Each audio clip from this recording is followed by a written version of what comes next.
Anhā, and do you know al-Mu'mineen, Sayyidah Āishah Siddiqah radiAllāhu ta'ala anhā, she passed away on 17th of Ramadan.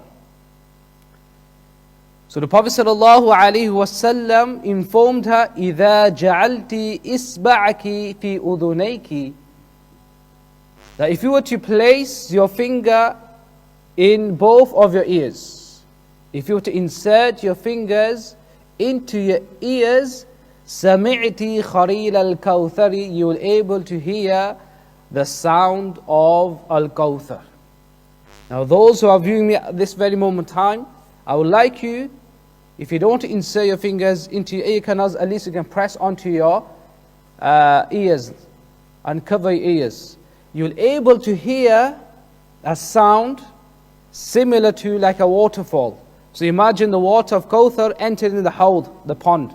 So if you can do that,